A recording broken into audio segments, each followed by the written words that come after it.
O Internacional venceu o Maracanã na noite da última quinta-feira no estádio Orlando Scarpelli, em Florianópolis, Santa Catarina. E agora está nas oitavas de final da Copa do Brasil. Um jogo morno, em que o Inter não produziu muito no primeiro tempo, mas que, além do placar elástico, faz com que o Wesley tenha redenção na noite e, quem sabe, volte a ser o atacante de 2024. O técnico Roger Machado fez revelações importantíssimas em sua coletiva, como, por exemplo, a busca do Internacional no mercado por um meia-direita e também o futuro de Fernando no Colorado e, quem sabe, até mesmo uma ampliação de contrato no estádio Beira-Rio.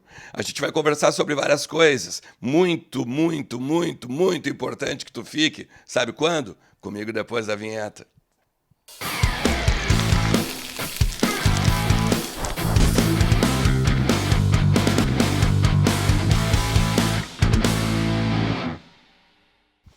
Fala, Colorado, como é que você tá? Tudo certo? Tudo beleza? Bora lá, vamos falar do Internacional e atualizar as informações do nosso clube, entender um pouquinho do que está acontecendo com o nosso Colorado, que agora está nas oitavas de final da Copa do Brasil.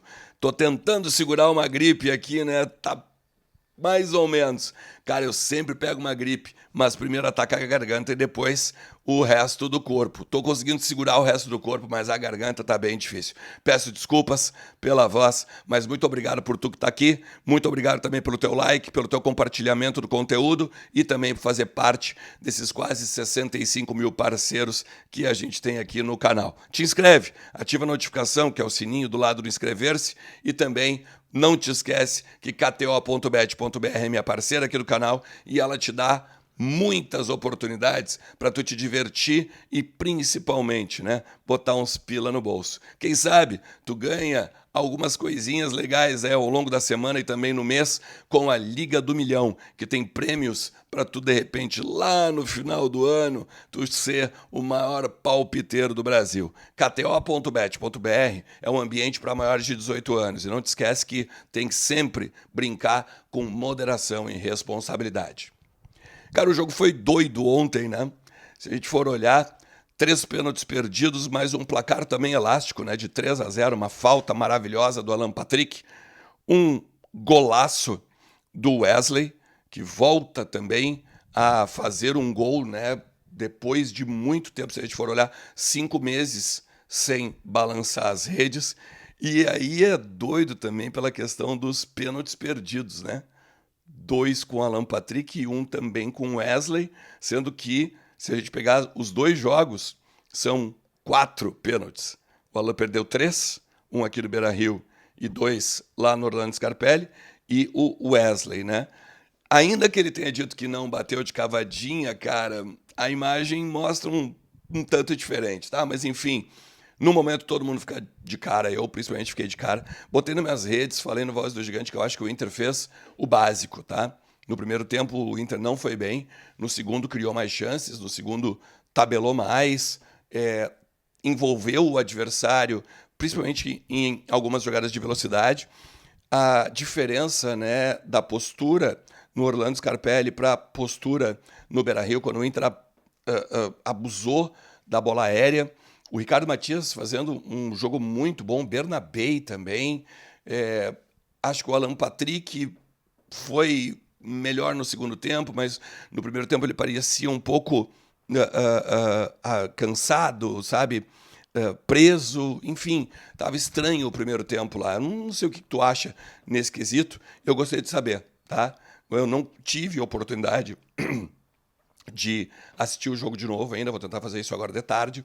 Então é importante que estamos nas oitavas. Agora, qualquer time pode ser o adversário, né? Não tem potes, todo mundo é de todo mundo.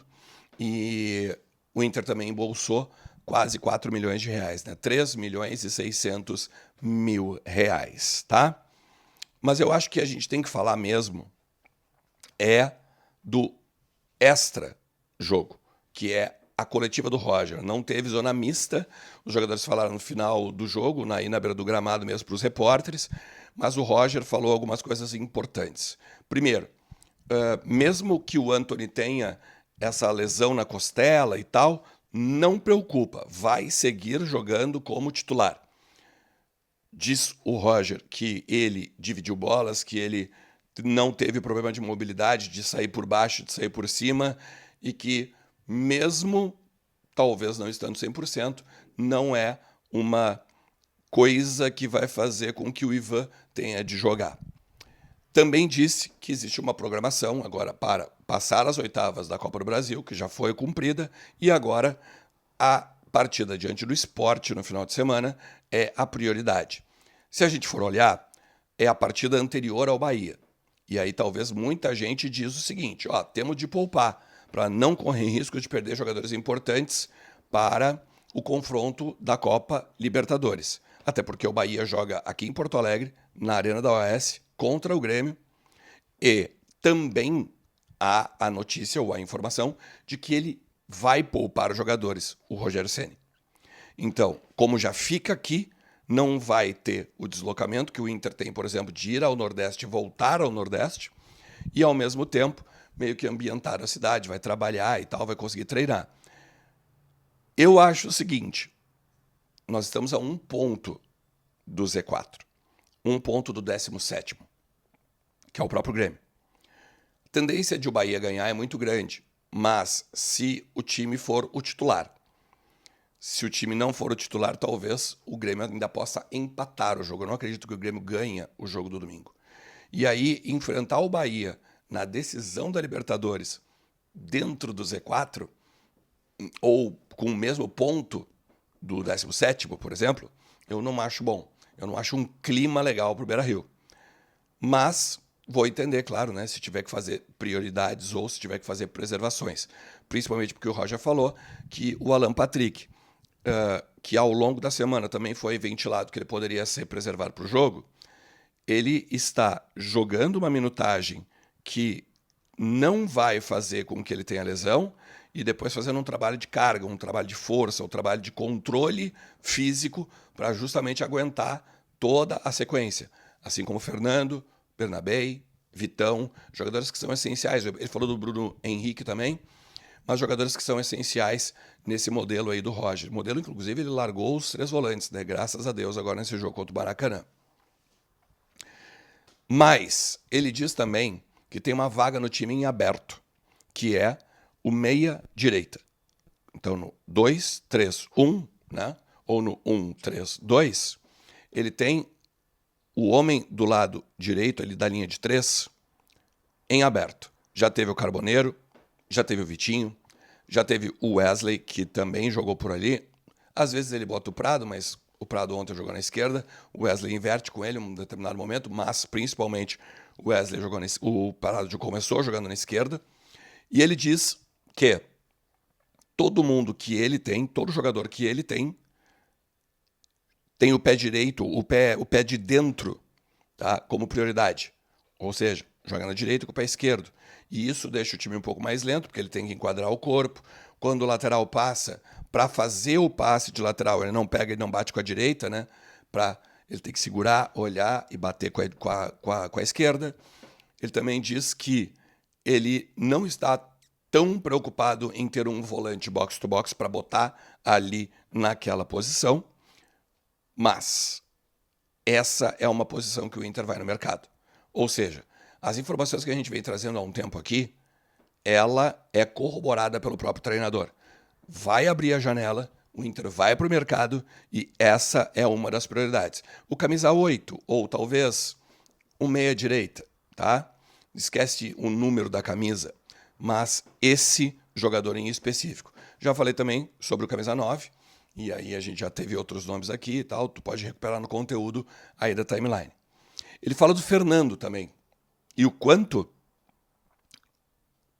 a importância de uma preservação e um cuidado clínico, técnico e físico são importantes para um cara como ele, de quase 38 anos, chegar a 40, por exemplo, ou chegar à maior longevidade de carreira possível. Ele fala num determinado momento assim, eu já disse para o Fernando que do jeito que a gente faz o cuidado com ele, ele ainda pode jogar até mais 2 anos aqui no Internacional, se ele quiser. Então, o Roger meio que entra na, entre aspas, defesa da renovação do Fernando e, principalmente, né, mostra que há condições, em meio ao estudo clínico, médico e técnico, de que ele possa aguentar a sequência de jogos da temporada que vem ou de ainda outra temporada. Então, esses pormenores do técnico Roger Machado na coletiva, eu acho que são importantíssimos para a gente pegar e entender o futuro do Inter agora na parada do Super Mundial da FIFA e também para a janela de transferências que começa na primeira semana de julho. Beleza? Chegou até aqui? Te agradeço demais mais uma vez, tá? Te inscreve no canal, ativa a notificação. De tarde tem mais conteúdo no nosso Colorado. Forte abraço. Tchau.